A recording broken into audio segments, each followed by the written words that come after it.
분야 중에서 아까 쪽은 법령 그리고 도화 설비 등에 대해서 말씀을 드렸으면 지금은 실무 쪽으로 왔을 때 어떻게 좀 효율적으로 관리를 할 수 있는지 이런 거 간략하게 좀 설명을 드리겠습니다.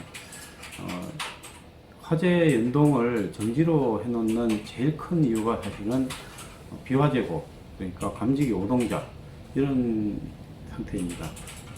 화재 감지기 설치 도면을 보면 왼쪽에 뭐 102호, 오른쪽에 102호, 101호와 102호가 하나의 회로로 구성이 되어 있는 그런 상황입니다. 그래서 실제로 세대에서 협조를 해주지 않으면 화재 감지기가 동작을 했거나 오동작이거나 이랬을 때 저희가 점검을 할 수 없는 그런 불편함 때문에 화재 수신반을 연동을 정지를 시켜서 과태료를 받는다거나 실제 화재에 대응하지 못하는 그런 사고가 많이 발생을 하고 있습니다. 그래서 감지기 오동작이 빈번하게 발생이 되고 있다. 이럴 때는 지금 이제 첫 번째 대책으로는 노후 감지기를 101호와 102호 전체 세대에 교체를 해서 화재 감지기 오동작으로 인해서 이제 두 번, 세 번 세대를 방문하지 않도록 그렇게 조치를 해야 될 것 같고, 전체 세대 감지기를 교체를 하자면 지금 같으면 뭐 세대당 7개, 한 14개의 감지기를 교체를 해야 되고, 실제로는 이거 중에 하나의 감지기가 지금 오동작일 가능성이 많습니다. 그래서 전수 교체를 하고 1호와 2호 전수 교체를 하고, 그 전수 교체된 감지기는 관리소에서 이렇게 테스트할 수 있는 장비를 만들어서 이 중에 불량 감지기를 찾아서 불량 감지기만 제거하고 나머지 감지기는 재사용할 수 있는 그런 시스템을 구성을 하면 세대에서 관리소 직원이 세대 방문했을 때 불량 감지기를 찾아낼 수 있는 것보다 감지기 전수 교체를 해서 전수 교체된 감지기 중에서 관리소에서 별도로 이 테스트기를 만들어서 불량을 색출해내는 그런 방법도 한번 실무적으로 적용해보면 괜찮은 방법 같습니다. 요즘 좀 문제가 많이 되고 있는 옥상문 자동 개폐기와 관련돼 가지고 여러 가지 시중에 있는 제품이 좀 나와 있고, 실제로 이제 컨트롤러 그리고 도어록, EM락, 스트라이커 이렇게 부착이 되고, 또 뭐 모양은 조금 다르겠지만 이제 설치 비용은 작게는 20만 원부터 많게는 4, 50만 원까지 비용이 들고, 이거를 설치를 하려면 대표회에서 허락을 잘 안 해주고, 또 고장이 나면 AS 비용이 발생하는 그런 좀 불편한 점들이 좀 있습니다. 그래서 자체적으로 설치할 수 있는 옥상문 자동 개폐기가 있지 않겠나 생각해서 제가 이 사진 한번 만들어 봤습니다. 이 구조는 유도등에서 이제 화재 신호를 받아서 화재가 발생이 되면 유도등이 동작되고, 유도등이 동작이 되면 왼쪽에 있는 스위치를 눌렀을 때 옥상문이 개폐되는 그런 장치입니다. 개념과 원리는 이제 컨트롤러가 들어오는 것과 같은 방식인데, 자가 설치도 가능한, 그리고 그 비용은 실제로 부품 비용은 다 합쳐도 뭐 2만원, 3만원 그 정도 되는 그런 시스템입니다. 옥상 쪽에서 바라봤을 때 이제 대문 개폐기를 설치를 하고, 앞쪽에서 바라봤을 때 이제 스위치를 누르는 그냥 아주 단순한 기계식 구조입니다. 그래서 평상시에는 닫혀 있다가 평상시에는 이 녹색 버튼을 눌러도 옥상문이 안 열립니다. 그런데 유도등이 점등됐을 때, 유도등이 점등이 됐다는 이야기는 화재 감지기가 동작했다, 이렇게 이해를 할 수 있죠. 그래서 화재가 동작이 됐을 때 이 녹색 버튼을 누르면 옥상문이 자동으로 열리는 그런 구조입니다. 현장에서 뭐 실무적으로 좀 적용을 해봐도 괜찮을 것 같습니다. 네 번째는 서방 설비가 동파가 됐을 때 이게 사실은 소장님들이 대처를 못하는 경우가 많습니다. 그래서 밸브가 동파가 돼서 찢어진다거나, 그리고 소화전이 터진다거나 그랬을 때 주차장으로 또 뭐 결빙이 되고, 그리고 또 미끄러져서 사람이 낙상사고를 당하고, 이런 것들이 현장에서는 요즘 같이 추우면 아주 빈번하게 일어나는 상태입니다. 그래서 직원들 교육을 어떻게 시켜야 될지, 첫 번째, 소화전이 터졌다, 소화전 밸브가 터졌다 이러면 첫 번째는 소방 펌프를 작동을 중지시키고, 두 번째는 소방 설비 배관 내부에 소방수를 드레인을 시키고, 또 세 번째는 안내 공고를 하고, 네 번째 설비 교체를 하고, 세 번째는 마지막으로 동파 방지를 해야 되는, 소화배관 개통도를 보면 기계실에서 최대 꼭대기까지 올라가는 동안 중간 밸브가 없습니다. 그래서 1층이 터졌거나 꼭대기층이 터졌거나 지하층이 터졌거나 중에 배관이 터지면, 이 배관이 터지면 실제로 잠글 수 있는 방법이 없다, 기계실에서도 없다, 그러면 결국은 전체에 있는, 단지 전체에 있는 소방 배관은 하나의 배관으로 연결되어 있고, 그거에 대해서 충분히 드레인을 시켜야 이 교체 작업이 가능한 그런 형태입니다.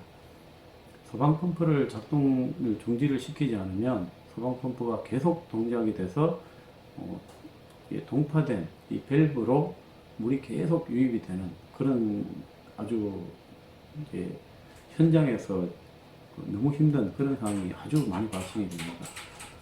직원들이 당황이 되면 정말로 이거 밸브 어디 가서 잠그지? 밸브 쳤다가 사고가 더 확대되는 경우가 있어서 밸브가 없다, 그리고 밸브가 동파가 됐을 경우에는 소방 펌프를 작동을 중지를 시키고 드레인을 시키는 게 제일 최우선된 방법이다, 이렇게 알고 계시면 될 것 같습니다. 실무적으로 소방 설비의 동파 예방하는 방법, 소화전 앞에 온도계를 설치를 한다거나, 소화전 위에 페트병을 설치를 한다거나, 그리고 강추위가 3, 4일 간격으로 발생이 되면 이 소화전 밸브를 열어서 지금 동파가 됐는지 안 됐는지, 얼었는지 안 얼었는지 어느 정도 확인이 되고 있습니다. 소화전 펌프 관련돼 가지고는 소화전 펌프가 빈번하게 작동이 되다 보니까 이렇게 누수가 되는 고장이 많이 발생이 됩니다. 그럴 때는 브리스 패킹, 그랜드 패킹, 또 메카니컬 실 타입이면 메카니컬 실을 교체를 해서 그것을 현장에서 유지 보수할 수 있는 그런 것도 필요할 것 같습니다. 소화전 펌프 그랜드 패킹 동영상 한번 보시면 자체적으로 하기에는 좀 어려움이 있을 것 같고요. 업체 쪽에 의뢰를 해서 수리를 해야 될 것 같습니다. 메카니컬 실 마찬가지로 이런 것들도 정기적으로 유지 보수를 해야 되는 그런 부품입니다. 실무 마지막으로 우리가 소화전 펌프가 멈추지 않는다거나, 그 다음에 계속 돈다거나 이랬을 때 어느 쪽 부품을 교체를 해야 되느냐, 이렇게 보면 소화전에 있는 압력 챔버에 붙어 있는 소방 압력 스위치, 이 소방 압력 스위치가 빈번하게 동작함으로 인해서 이것들이 오동작이 되고 압력을 감지를 못해서 펌프가 돌지 않는다거나 펌프가 멈추지 않는다거나 이런 고장이 자주 발생하고 있습니다. 그래서 소방 압력 스위치를 지금 실무적으로 봤을 때 주로 돌고 있는 펌프가 보조 펌프입니다. 보조 펌프가 매일 또는 우리가 지하주차장 청소를 한다거나 화단에 물을 준다거나 소화용수를 썼을 때 주 펌프와 예비 펌프는 동작을 하지 않고 보조 펌프가 동작하는 경우가 거의 대부분입니다. 그래서 주로 소방 압력 스위치가 고장이 나고 오동작이 나면 보조 펌프의 소방 압력 스위치를 정기적으로 교체를 해서 예방 정비를 하면 실무적으로 아주 큰 도움이 될 것 같습니다. 소방 실무와 관련돼서 최종적으로 정리를 좀 해보자면, 화재 감지기 오동작에 어떤 식으로 대응할 건지, 그리고 감지기 예비 자재를 보유하고, 그 다음에 비화재가 발생이 됐을 때 어떻게 할 건지 직원들의 교육이 좀 필요할 것 같고, 또 공용부 계단과 지하주차장 실내 전유 부분에 화재 감지기가 어떻게 설치되어 있고 그 회로 구성이 어떻게 되어 있는지 이것도 숙지가 좀 필요한 부분입니다. 그리고 내가 근무하고 있는 단지가 옥상에 비상문 자동 개폐기가 설치되어 있는지, 설치가 안 되어 있으면 외부 업체에 의뢰를 해서 설치를 한번 해보는 것과 자체적으로 기술적인 검토를 해서 설치하는 것도 한번 연구를 해볼 만한 그런 것 같습니다. 그리고 동절기에 서방 설비들이 동파가 되면 그거에 대해서 어떻게 대처를 할 건지 직원들 교육이 좀 필요하고, 또 소화전 동파 방지 예방법도 뭐 소화전에 열선을 설치한다든지 PT병을 넣어서 이제 PT병이 이제 얼고 있나 안 얼고 있나를 보고 소화전 동파를 사전에 우리가 감지할 수 있고, 또 온도계도 설치를 하고, 또 1, 2일 또는 2, 3일 간격으로 소화전 밸브를 열어서 현재 얼음이 얼었나 안 얼었나 이렇게 해서 동파가 되기 전에 충분히 우리가 관리할 수 있는 그 정도 우리가 신경이 쓰면 얼마든지 예방을 할 수 있는 그런 관리를 해야 될 것 같고요. 소화전 펌프와 관련된 설비, 그런 뭐 그리스 패킹, 소화전 모터에 들어가는 베어링 교체 이런 것들도 정기적으로 관심을 가지고 관리를 해야 될 것 같습니다. 소화전 압력 탱크도 마찬가지로 정기적으로 압력 탱크 부식 방지를 위해서 드레인 작업도 하고, 그리고 서방 압력 스위치, 주로 사용이 많은 보조 펌프, 중압 펌프를 정기적으로 3년에서 5년 정도 주기로 교체를 해서 우리가 이제 더 큰 사고가 발생되지 않도록 그렇게 관리를 해야 될 것 같습니다.